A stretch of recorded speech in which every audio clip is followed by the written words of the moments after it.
This is a presentation on the decision to drop the atomic bomb and some of the consequences of that decision.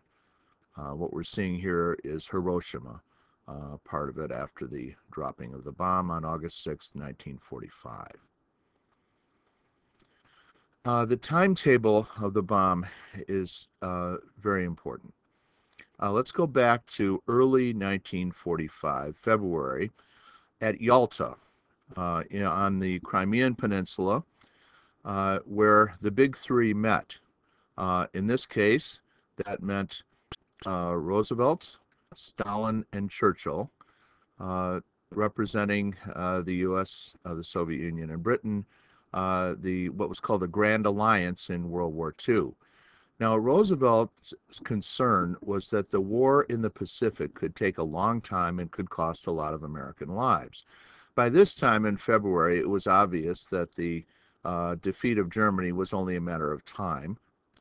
So Roosevelt actually requested that the Soviets come into the war against Japan because this would help save American lives. The agreement that was reached was that 3 months after the surrender of Germany, the Soviet Union would declare war on Japan. Now, on April 12th, Roosevelt died rather suddenly, and the president was Harry Truman. Truman had only been vice president for since January of that year, less than 3 months. He had been added to the ticket in 1944. And Roosevelt, as a normal practice, kept his vice presidents out of the loop. They really didn't know very much about what was going on. They were not an important part of his administration. So Truman didn't even know about the existence of the atomic bomb program, the Manhattan Project. A week after Roosevelt died, the military informed President Truman of the existence of this weapon. On April 30th, Hitler committed suicide, and just a few days later, on May 8th, Germany surrendered. Now, this means that the clock started ticking. 3 months after the surrender of Germany, the Soviet Union has committed to entering the war, and that would put the date on August 8th. On July 16th, the first atomic bomb was successfully tested in New Mexico, in the desert of New Mexico. And then, when the bomb was tested, President Truman got word of this while on a U.S. Navy ship bound for Europe to attend the next conference at Potsdam. At Potsdam, he does not tell Stalin of the existence of the bomb, although Stalin knew about it from spies. And this does not do much to foster trust between Truman and Stalin. Roosevelt had a better relationship with Stalin, although they were, of course, wary of each other, as you might expect. Truman did not hit it off well with Stalin. While he was at Potsdam, Truman approved use of the bomb on Japanese cities. And now the decision about precisely when and where, as I was saying before that interruption, the decision about when and where to use the bomb was now in the hands of the military, since Truman had approved its use.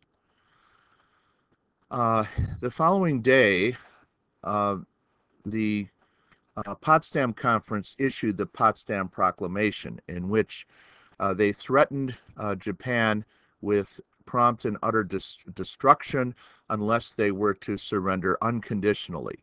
But the proclamation does not specify what kind of major military threats might be in possession of the United States. This makes no mention or no reference to the existence of a new type of bomb. Since Japan did not respond to the Potsdam Proclamation did not surrender. Hiroshima was bombed on August 6th. And 2 days later, on schedule, 3 months after the surrender of Germany, the Soviets declared war on Japan. And the following day, with very little time elapsed since the first bomb, the city of Nagasaki was struck with an atomic bomb. On August 14th, Japan agreed to surrender, and World War II had come to an end. Now, what are we to make of these facts? It's very controversial. The conventional view, the one that you will get if you talk to most veterans of World War II, is that Japan was fanatical, they would not surrender, and that the use of the bomb saved lives. It saved American lives, it saved Japanese lives, it saved Chinese lives, since Japan was, fighting in China. And therefore it was morally acceptable, and it was a positive good. Now, a lot of historians have challenged this conventional view, and we can call their views the revisionist view. They point out that Japan was virtually defeated. It had no more ability to make offensive war. Its military was in a shambles. Its ability to fight was severely restricted. In fact, Japan was already negotiating. Before the Soviets declared war, they had diplomatic relations with the Soviet Union, and they had made it clear that the one condition they had was to keep the emperor. They were willing to surrender, but they wanted to keep their emperor. The Potsdam Proclamation, calling for unconditional surrender, had Japanese leaders split evenly on it, and it was the emperor himself who broke the tie. Now, one of the forces pushing for surrender was a group of high-level business leaders in Japan called the Zaibatsu. The Zaibatsu had two preferences here. There were two things that were very important to them. One, if they were going to surrender, it would be better to do it soon so they could surrender to the United States, and the Soviet Union would not have a role in post-war Japan, because these were capitalists, and they would much have preferred to be under the occupation of the United States than under the occupation of the communist Soviet Union. Their second point was that Japan was being bombed so severely that more and more of the infrastructure of Japan was being destroyed. The roads, the bridges, the harbors, the utilities, that sort of thing. And if this infrastructure were to be completely destroyed, it would take vastly longer for the Japanese economy to bounce back.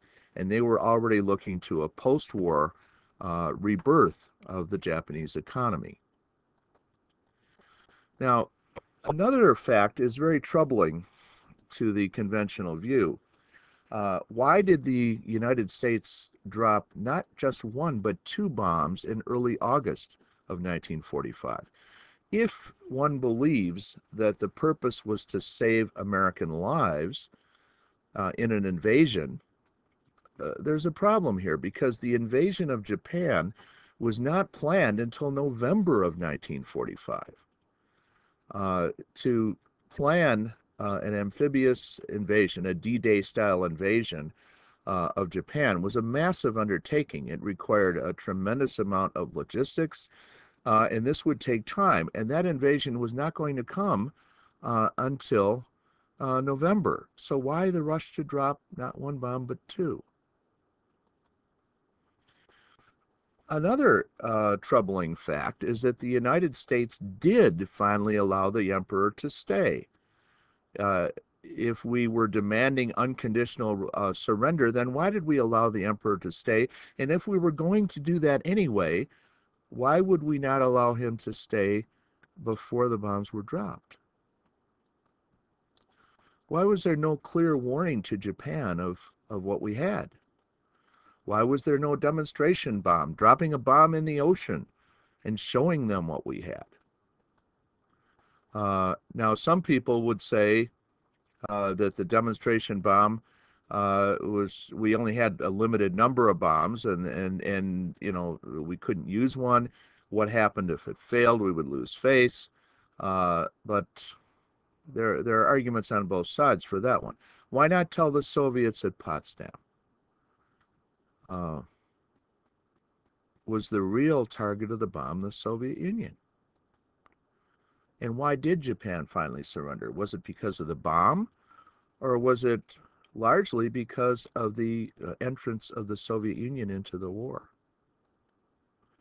Why a second bomb after only 3 days? Why the rush? Could it be related to the fact that the Soviets had entered the war the day before that second bomb?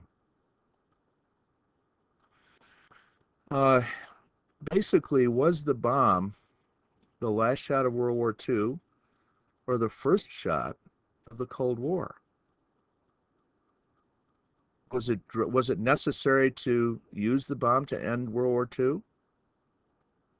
Or was this an effort to demonstrate to the Soviets the kind of power we had? Because clearly we were already concerned about what the post-war world would look like. And we had visions of what actually came about, which was a two superpower world with the two superpowers at odds with each other. As a result of the handling of the bomb, the Soviets distrusted the United States more, which accelerated the onset of the Cold War. The U.S. became more aggressive, at least until 1949, when the Soviets too developed a bomb. But one of the reasons they developed it when they did was spying in the United States. They would have developed it anyway, but they sped it up a bit with the spying. And this contributed to a massive political event in the United States, the Second Red Scare. The first one was after World War I. This is the second one. The bomb resulted in a nuclear arms race that dominated the Cold War. It also contributed to nuclear proliferation. Once the basic science of the bomb was known, the odds of keeping it out of the hands of other countries kept being reduced over time. Are there finally worse consequences of the bomb still to come? We hope not. But the bomb may have in one sense ended World War II. It did not create a safer world. Was its discovery inevitable? And if so, when? That's hard to say. It took a massive effort, $2 billion, to research and build the atomic bomb. Could some other nation have undertaken that? Would they have undertaken it? That's a question we won't know.